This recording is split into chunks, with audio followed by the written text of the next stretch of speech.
You already know what it is, man. Your boy Cash back with a video, y'all. Every day I'm hustling. Every day I'm hustling. Every day I'm hustling. SpongeBob conspiracy, the Squilliam theory, bro. Let's go. Y'all know SpongeBob, right? I like SpongeBob. SpongeBob was a cool show. Okay, bro, but it's a lot of conspiracy theories that's been going on with the whole show, bro. Everybody said there's a lot of subliminals in SpongeBob that we really don't know. If y'all watching this on YouTube, make sure y'all like, comment, and subscribe down below as always. Let's get straight into the video.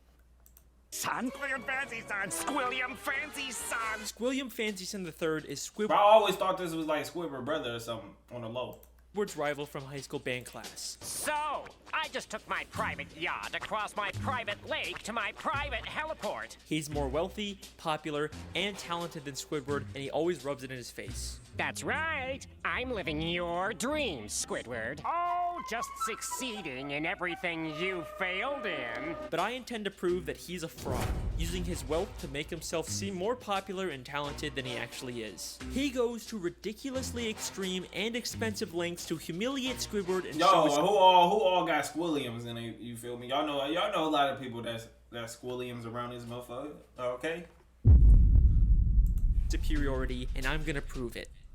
SpongeBob is one of my favorite shows from my childhood. Even going back now and rewatching the old ones, it still holds up. You might think, it's just a kid's show, there's no continuity, there's nothing worth theorizing about, but the show constantly brings back characters and references to previous episodes, and if you look closely, you can connect the dots and find some very interesting stories. And today, I'm going to prove that Squilliam Fancyson III is a manipulative fraud. Evidence number 1, the pet hospital. We first meet Squilliam in Season 2, Episode 15, Band Geeks. The episode opens with Squidward playing the clarinet and getting a knock on the door.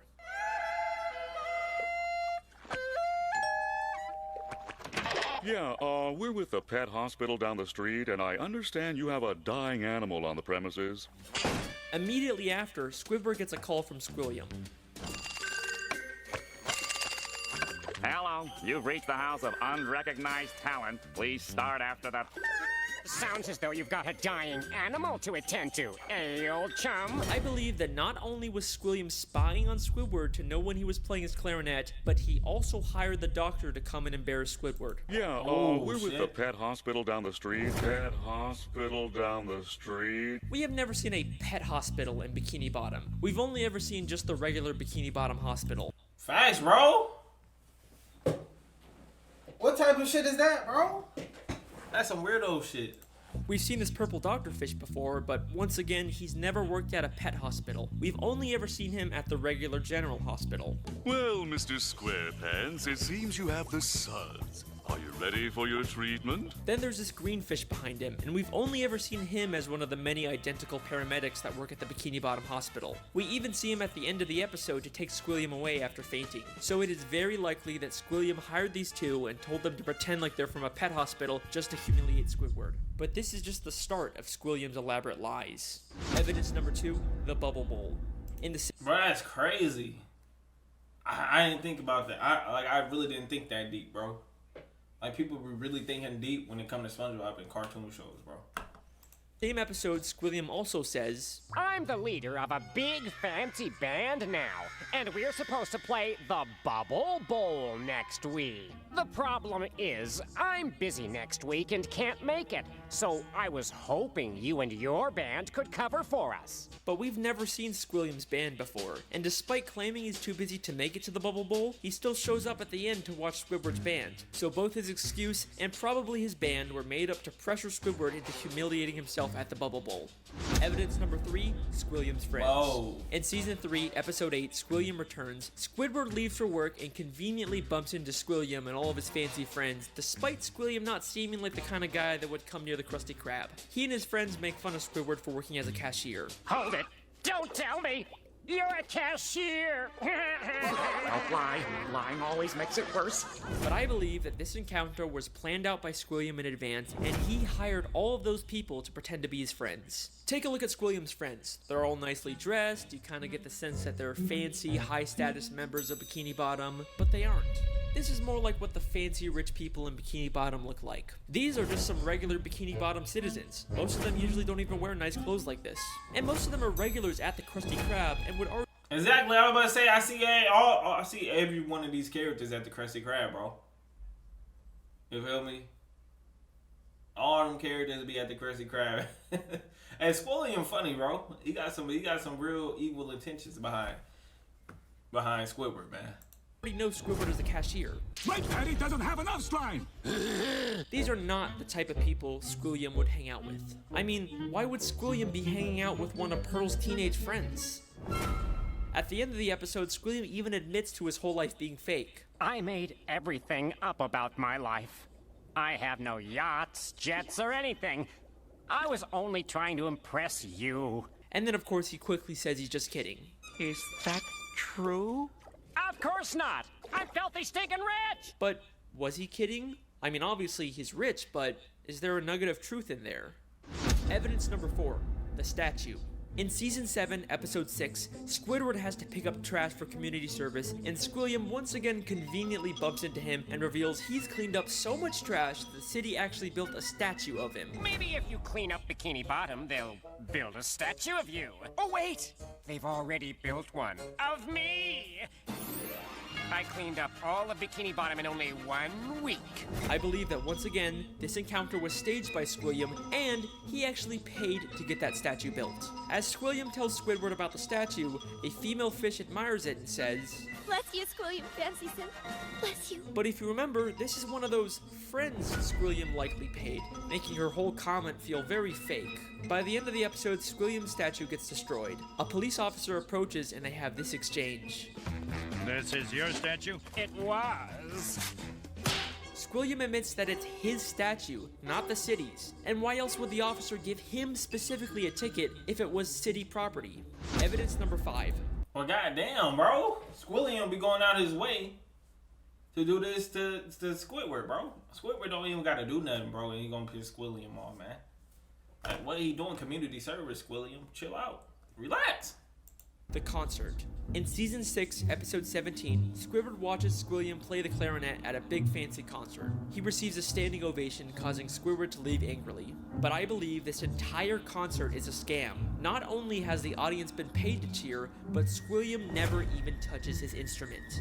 Once again, many of the audience members were part of Squilliam's quote-unquote friends, but we also never actually see Squilliam play the clarinet. The episode opens right after he's finished his performance with the audience cheering, and one member of the audience says, He's such a great musician.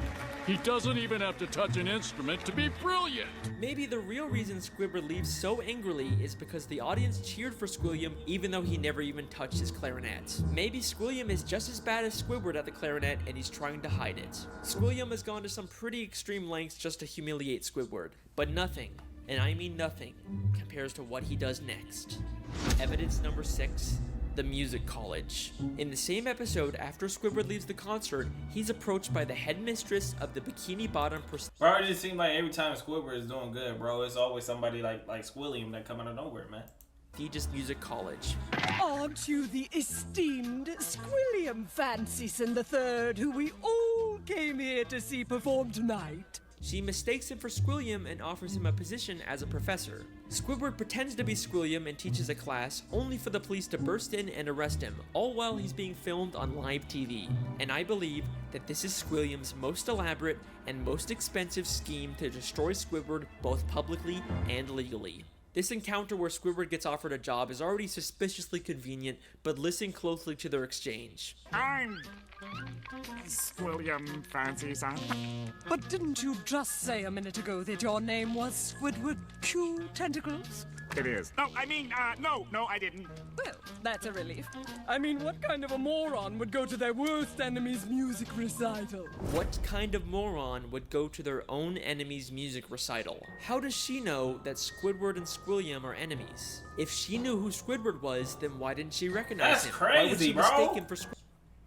That's crazy how somebody can be your enemy that bad, bro, when they spread weird shit. That's crazy. It's a lot of stuff in SpongeBob that actually goes on in real life facts. Squilliam. This feels way too much like she was hired by Squilliam to set a trap for Squidward. And if that's not enough, the headmistress's associate is literally just a guy from the paid audience wearing a disguise. He just threw on some glasses to seem smart. Squilliam knew that Squidward couldn't resist the opportunity to teach a music class, even if it meant breaking the law. My very own music class. Then we get to the Bikini Bottom prestigious music college, and right off the bat, there's something very fishy about this place. The building itself is very green and grimy and has a very cheap metal look. Nothing about this says prestigious except for the big sign on top, which feels like the only new thing about this building. I think there is a very good chance that Squilliam just bought some old warehouse, then stuck a sign and some paint on it to disguise it as a college. I mean, look at these other schools in Bikini Bottom. They all have a very nice structure and a paint job, but this prestigious music college looks like a dumpster. Going into the classroom, not only does it have another one of Squilliam's friends, but if this is such a prestigious college, how did SpongeBob and Patrick get in here? Would you two numbskulls mind telling me what you're doing in music class anyway? Sure. Patrick's New Year's resolution was to learn to play an instrument. They say it was their New Year's resolution to take a music class, but you'd think it'd be harder for them to get into an esteemed music school if they just decided to go to it on a whim. Seems like they're just letting in anyone to sell this ruse. Then, both the police, Squilliam and the headmistress, and a live news broadcast show up at the same time to arrest Squidward for impersonating Squilliam. If the extremely coincidental fact that all of these people suddenly showed up at the same time isn't enough for you to believe that Squilliam set it all up, I've got something that's going to blow your mind. Bro! This is interesting, bro. I never thought about it like this, bro. Thank you, SpongeBob, for being here and telling us the truth about what's really going on behind the scenes, bro. Squilliam literally has the police working for him.